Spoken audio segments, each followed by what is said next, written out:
Chapter 9. The Girl Between Them. The Cartersville Church was right across the street from Bartow's County building and its seat. The kissing faces of these buildings showed what parted church and state was just a road. The Sunday morning sun was shining through the stained-glassed windows onto filling pews. As red as hellfire were its garnet bricks, as white as heaven its painted crucifix. As the parishioners were pouring in, the breathy organ piped, the choir hymned. The hollow building amplified the sound of conversations that the choir drowned. Clancy turned his grubby collar over and pulled his hat down, looking past his shoulder, as if he tried to hide his gauzy wrap. Her laugh would strike him crueler than a slap. The Morys thought that Clancy's sidelong eye was bashfulness, and he was smitten shy. So Terence teased, "You got it bad, Macree. You's acting like a cat chased up a tree." Thomas said, "Ain't she a purty thing?" They paused to gawk and let the choir sing. She was surrounded at the upper pews. "Go talk to her, Macree, I dare you to." While grinning, Terence said, "I double dog it." A dare could be turned down before they called it a double dog, but with that designation, to not comply would bring humiliation. So Thomas said, "You's dared and double dogged." "I'd rather streak as naked as a hog right through this church than go and babble to her," Clancy admitted, leaning left to view her. Amid the many people, Clancy saw slight glimpses of her face and moving jaw, imagining that Caroline was stating, "I hope that Clancy speaks to me. I'm waiting." Terence egged him, "What you waiting for?" A wave of bravery began to stir within the country boy, and next he knew, his eager feet were walking toward her pew. The Mory twins were shocked to see a dare so readily accepted, which was rare. Even a double dog was still expected to be laughed off, eventually rejected. But Clancy did not turn around or veer. He strode completely undeterred by fear.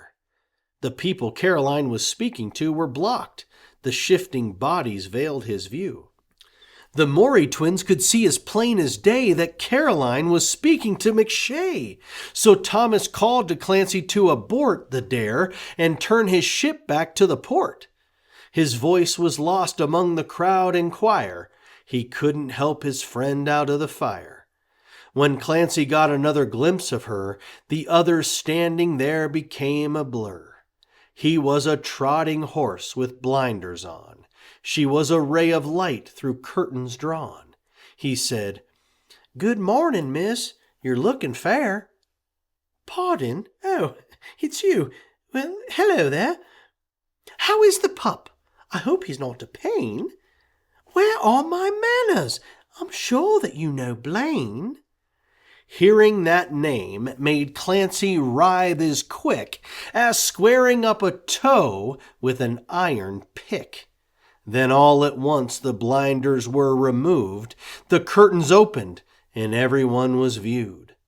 His eyebrows raised, he felt his stomach drop, as though a hay bale tumbled from the loft.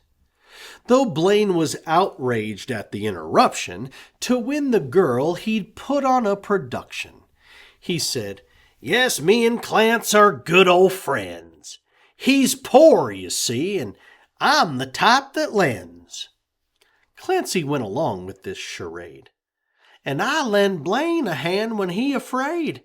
Don't let him fool you. He a big old baby. But you could always cry to me, huh, Blaney?" He bared his teeth at Clancy before he smiled and said, "Nice bandage, Clance. Is that the style?" "I took a knock upon the chin, my friend. You must have tried to kiss that goat again." "That goat would never let me take your place." A glare from Blaine. "Well, sorry about your face." Aw, ain't you sweet, but sorry's how I feel about your face, 'cause reckon mine will heal. Blaine replied, I hate to state the fact, but ain't you next supposed to stay in back? Out back is why I's here, Macree replied. I got me something for you. Step outside? I'd love to step outside, but ought not. Another time and I'll see what you got. You'd probably rip that silly Sunday coat, and that would come to cost your daddy votes.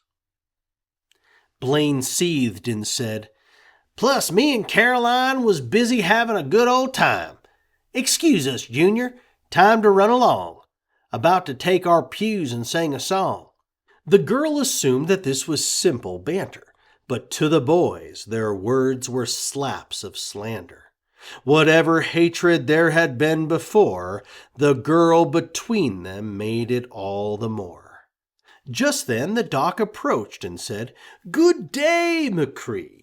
The chin looks well and on its way. But how's the hound? He good. I named him Boone. And what a fitting name, I shall assume. A boon, a blessing, and a true companion.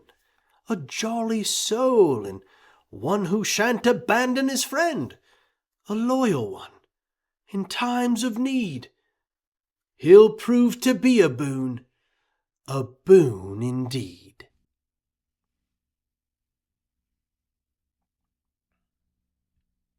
The deacon led the service with a prayer, one longer than a country boy could bear, allowing Clancy's active mind to stray, but amen called him back from far away. In Albin stole the deacon said, Your seats! The organist reshuffled music sheets. In front the finely dressed and wealthy sat, whereas the poor would stand up in the back. The reason was that their donations bought a more prestigious seat, a lesson taught to those who stood, those dressed in Sunday's scruff, whose widow's mite was never good enough. The pew that was the nearest to the stage held highest clout, reserved for the McShays, since he provided all the bricks to build the church, earning his rank in Dowdy's guild. The deacon's wife, Miss Tish, sat there as well, with Millie Macon named the pageant belle at last year's County Independence Fair. Each Sunday they were seated as a pair. Within the second pew and right behind the proud McShays were Doc and Caroline. The sermon soared and Clancy said a prayer that one day he would sit with her up there. But just like when the boys were skipping stones, the other side, despite their strongest throws, seemed much too far for any rock to fly, beyond a country boy's most valiant try.